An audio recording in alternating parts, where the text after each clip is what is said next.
Hey there, Haas Knights, Ms. Wiehl here. Today I wanted to talk a little bit about a STEAM challenge that you can do at home this week that anybody can study, and that is the science of astronomy. And what is astronomy? It's the science of studying celestial bodies in the night sky. So looking at stars, planets, even galaxies, right? There's so many things up there, and it's going to take a long time for scientists to study all of these things. So you can become a mini astronomer today with our activities. I'm going to teach you a little bit about some of the constellations that you could be seeing in the night sky, what they may mean, and how to locate them. First things first, I want to talk a little bit about two words that sound really familiar, and that is astronomy versus astrology, okay? These words oftentimes get confused for one another, and interestingly, they had some similar roots. So both astronomy and astrology are studies that came about during the 17th century. That time was called the Age of Reason. So basically, scientists were trying to really figure out what's going on with our planet, what's going on here. So we're trying to figure out really what our role in the universe is.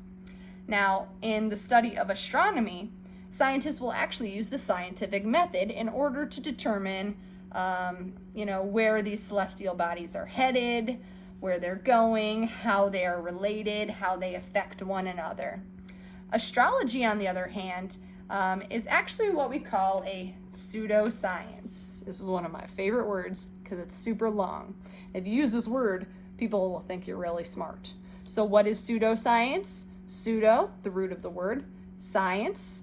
Pseudo means fake science, okay? So pseudoscience is a false or a fake science. So this is a science that actually sounds pretty scientific.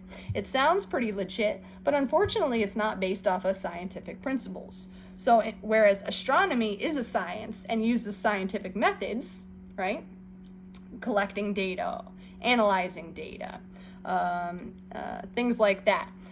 Astrology, on the other hand, it uses a combination of methods, okay? So it looks at math, it looks at religion, it looks at superstition, it looks at other kind of more mystical methods.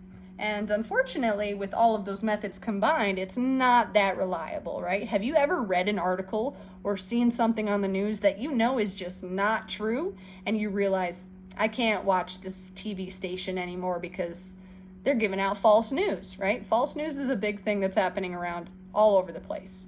And regardless of what you believe, and you're allowed to believe whatever you like, okay? That's your personal beliefs. But if it's not based off of data, how do we know that it's actually legit? That's a great question.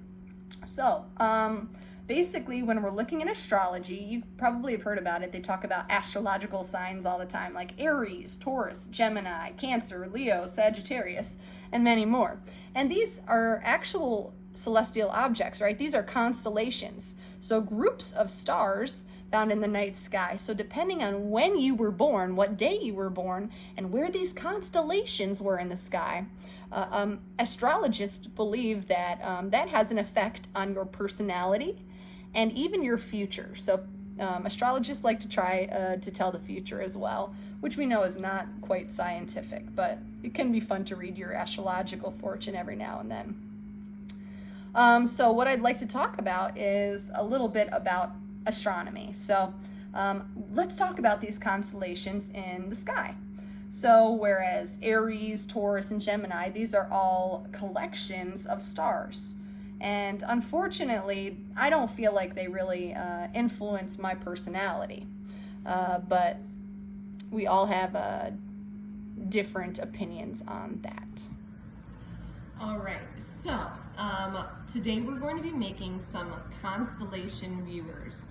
So if it's a cloudy night, you may be able to see the stars inside and be able to study them. And then on a better night, you might be able to go outside and actually be able to identify them based on their constellations. So all you're going to need for this activity is a roll of toilet paper tube, or you can use the longer ones and cut them into small. And by the way, I'm going to be attaching this paper with it that has a bunch of different constellations, so you can pick and choose, and you can make as many as you like. Just one quick other suggestion I'd like to make. If you don't have a printer at home and you can't print out these constellations, my suggestion would be if you can pull it up on your computer, take a blank sheet of paper or something that you could see through, line it up right against the computer, and draw them out. And that way you can have them on a paper, and then you can cut them out. You also will need a sharp object, like a pin, something very small that you can poke a hole in a paper with. So it could also be something like a paper clip or something like that. And you will need some tape and some scissors. And that's it. Okay, so first of all, you're going to want to decide which constellation do you want to view. So I've already made a few like I showed you already. So this is what it's going to end up looking like, okay? So we're going to create the constellation, and we will label it, and then we can shine a flashlight, or if you don't have a flashlight, you can shine your cell phone flashlight through it, project it onto a dark object like this dark table. Obviously you're going to want to trim the lights off so you really can see it really well, and you'll be able to study these different constellations. So as you see, I've done already Ursa Major, which is actually known as the Large Bear, and it's not the entire Ursa Major, it's just kind of like the booty part of the bear, which is actually known as the Big Dipper. So I'll give us a chance to look at that in a little bit. But for now, I'm going to make a decision on which constellation I want to choose. Okay, so I'm actually going to go with my constellation for my birthday. So I'm Sagittarius, the archer. So what I'm going to do is I'm going to find it, and I'm going to start cutting it out of my paper. Okay, good. So when you get it, you're going to see that it's going to look a little bit like this. Okay, so you see an inner circle and an outer circle.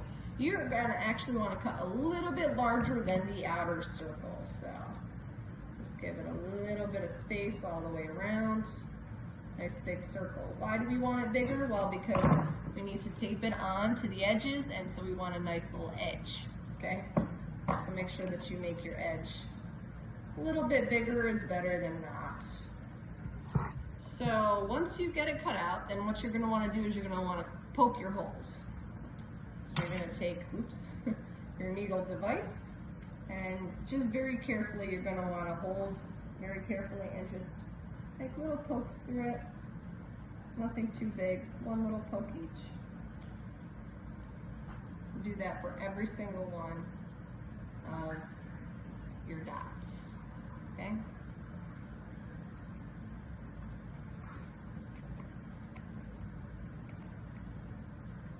All right, I think I got them all. Good. So once I have them all, I'm going to double check them. And actually, this is the side that I want face up.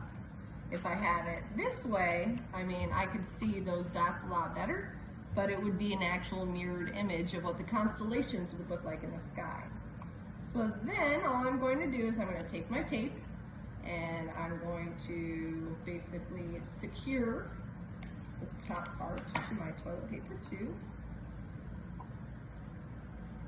And this is where, if you have a little bit of extra space, it really does you a lot of good.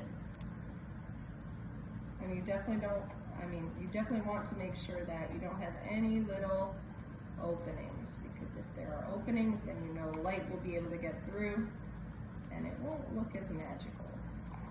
Okay, so I'm just going to continue all the way around like that.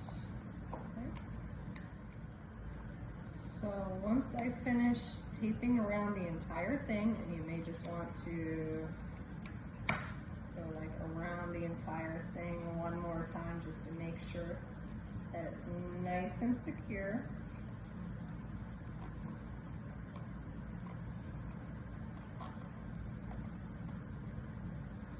Okay, we have your viewer. Okay, so let's go test it out in a dark room. So as you can see, when I take my flashlight and I put it in through the tube, it's going to actually project what that constellation would look like in the night sky. And you can rotate it around a little bit. But my challenge to you would be to try and determine, like where these objects are. These constellations were named after different things that, old astronomers thought that they saw. So this one is actually called Sagittarius, also known as the Archer. Can you find the Archer? Let's try another one. This one's Taurus, also known as the Bull. Can you see the bull and his horns? Pretty cool. Let's try one more. This is the one that I was telling you about earlier. This is Ursa Major, also known as the Big Dipper. So that's what the Big Dipper would actually look like, which is pretty cool. So once you study these, you might be able to actually locate them in the night sky. If you don't have the ability to make these, you can always feel free to download an app on your phone. There's a lot of apps out there that are for stargazing, like Stargazer Plus, Night Sky, Sky Guide, Star Chart, a bunch of different apps that you can use that when you point your phone into the night sky, it'll actually show you what celestial objects are out there. So the other day I actually took my phone and I saw something bright in the sky. I lifted it up towards it and it told me that Venus is out. So if it's a nice night tonight, go check out Venus and continue your studies with astronomy. So if you try this out, let me know, and look forward to hearing from you soon. Bye, night.